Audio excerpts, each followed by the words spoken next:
Pleasure. Thanks for having me. Now, Missouri started the year 2-0, including a 27-20 win over Arkansas State on Saturday. What's been the thinking around the start of the season, and how has Coach Pinkel observed the team so far? Yeah, I think there are some concerns with Missouri's offense so far, and it's not really to be unexpected. You know, they have got a really young receiver core, and they've kind of shown their talents at times. They've also shown just how young and inexperienced they are. There were a lot of drops early on, and that's I think that shows just it's a group that hasn't played in big games yet, and they're maybe you don't have the right focus that you need to make the jump from practice to games. And they're fortunate that it hasn't hurt them yet to the point where they've lost a game, but that kind of showed up in their game Saturday at Arkansas State. And then their depth at tailback isn't very good. Russell Hansborough's one of the best running backs in the SEC, but he's out with an ankle injury, and behind him they don't really have a clear-cut number one guy to take over. They've got some pieces, but not a guy where you can count on to be as productive as Hansborough is when he's healthy. So that's been kind of a concern. And then I think the defense has been the more positive side of the ball as far as just what they've been able to do so far. They've got a really young defensive line, kind of like the receiver core, but it's played pretty well so far. They had 15.5 tackles for loss altogether at Arkansas State, which was the most for Missouri, I think, in like 12 to 13 years.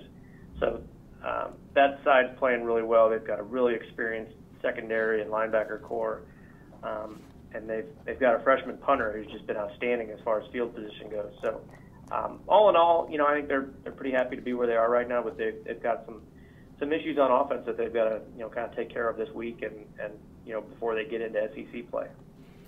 The quarterback Maty Mauk picked up the slack a little bit with his legs on Saturday, given the injuries to the running backs. Is that something we should expect to see on Saturday from him, and what else does he bring to the table at the quarterback position? Yeah, I think they're going to have to keep running him more, and that's something that coaches have talked about, that they just have to do out of necessity. And really, even if they had Hansborough healthy, I think it's something that could add an element to their offense. He can scramble for yards on pass plays, but he also is pretty effective when they just call a quarterback draw for him. And he's pretty savvy at finding the running lanes, and he doesn't take direct shots. He gets out of bounds, and he's got some pretty good speed in the open field, which he showed off Saturday a few times. So that can really be, a pretty potent part of this offense. You just worry about him taking too many shots. You don't want him to, take a hit on the shoulder or the arm or anything like that that's going to hurt him. But he's, his accuracy has been, kind of similar to last year. He was about a 53% completion percentage guy last year, and that's not good enough for a spread offense or really any offense. And they knew that going into this season. He's below that right now, but some of it has to do with some of these drops these receivers have had. He's thrown some really catchable balls that they haven't been able to handle. So I think if they get that cleaned up, his numbers will start to go up. But the real interesting thing about Missouri's quarterback situation is this year is they have a freshman, a true freshman that they have committed to playing this year, Drew Lock, who played some in the opener. He only got one snap in the game last week. He threw an interception on another dropped pass that was tipped in the air. But they really like Locke, and they're going to play him this year in some capacity, usually a series a game. And I think internally the hope is maybe that kind of motivates Mauk to really improve and have a great junior year. But if anything, they've got some insurance behind him in case he should get hurt, because Locke has really looked good in camp and really looked good in Missouri's first game too. All right, moving to the other side of the ball, linebacker Kentrell Brothers has had a really big start stat-wise to start the year.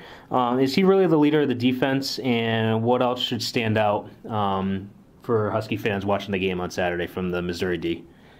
Yeah, I think he's one of the leaders. I think you pair him with Michael Shear, Missouri's middle linebacker, and that's a really, really good tandem. They're the two leading returning tacklers in the SEC.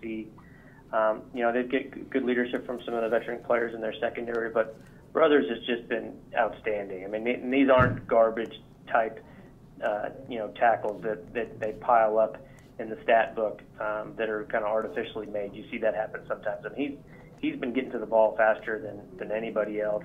He seems like he knows what play is coming before the snap all the time. He's a really smart guy. He studies a lot. he comes prepared. He had 2 interceptions in the fourth quarter of that game Saturday that really helped clinch that win. So he's been really, really impressive. I don't expect – he's had 16 tackles in each game so far this year. I don't expect him to keep that pace up, but it just goes to show how quickly he's getting to the ball. And up front, it's a young group. Again, they don't have any seniors. They've only got, I think, 1 or 2 juniors.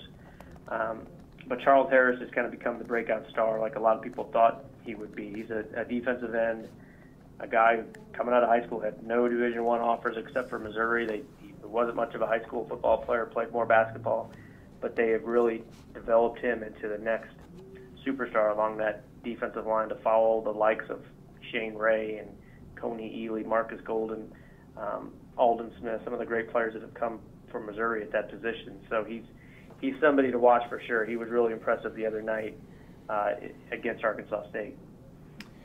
I'm talking with Dave Matter, the St. Louis Post-Dispatch. Now, Dave, these two programs are really on the opposite ends of the spectrum, with Mizzou back-to-back SEC East champs and UConn coming off a 2-10 year, haven't made a bowl game since 2010. What's the perception of UConn from down that way? And is there a little concern that the focus level this week, especially with the SEC opener coming next week for Missouri?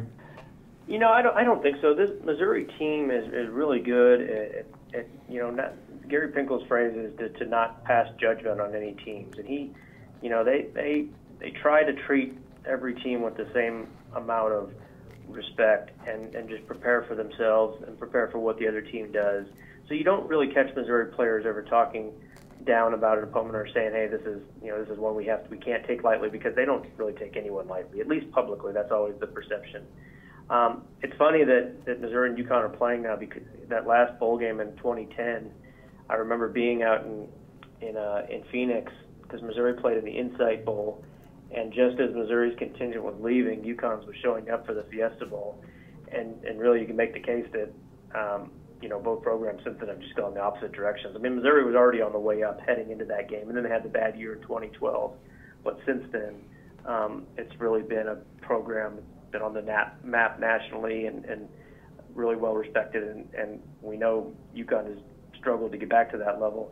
But I think, I know for one, Barry Odom, Missouri's defensive coordinator, has a lot of respect for Coach Diaco. Odom came from the same conference. He coached at Memphis the last 3 years. So he's played Memphis the last couple of years, and he said he's gotten to know Bob a little bit just on the coaching circuit and some events. And he really respects the way he's building the program through his own kind of identity and personality. So there's some mutual respect there for sure. I think Gary Pinkel is always pretty complimentary and respects guys who take over tough situations, because he had to do it himself at Missouri 15 years ago. So I think Missouri will get, or UConn will get Missouri's respect in this game. Fans are different. Fans, they look at the brand name of the opponent and kind of base their excitement off of that.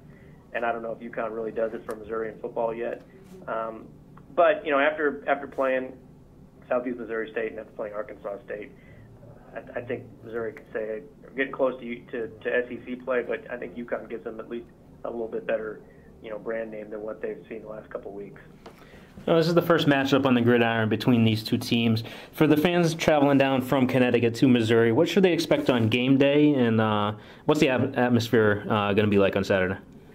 It's a pretty good atmosphere. I think 11 o'clock kickoffs are tricky because so many Missouri fans don't live in Columbia. I mean, Columbia's a big town. There's a lot of Missouri fans here, but so many come in from St. Louis and Kansas City. So that's a pretty early morning for a lot of those folks if they want to get here early and tailgate. So the 11 a.m. kickoffs probably don't give a fair representation of what Columbia is like on a game day compared to, say, a 6 o'clock start or even like a 2:30 start.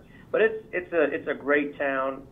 It's kind of a quintessential college town to where you don't feel like you're in a big city, but you're not in the sticks in the middle of nowhere. It's a really vibrant place. There's lots of great restaurants.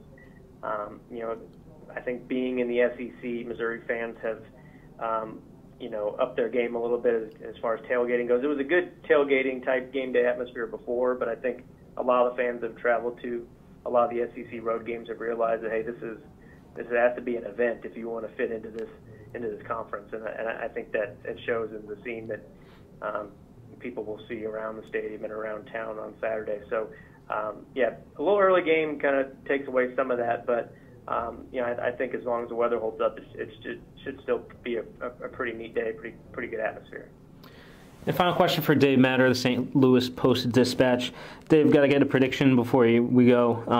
What do you expect to see on Saturday? Who comes out on top, and do you expect any surprises? I haven't come up with a score yet. I usually do that later in the week. I think Missouri favored by like 23 points, and that seems like a lot for a team that's not really prolific offensively just yet. I wouldn't be surprised if UConn struggles to score against this Missouri defense. I really think it's playing well right now.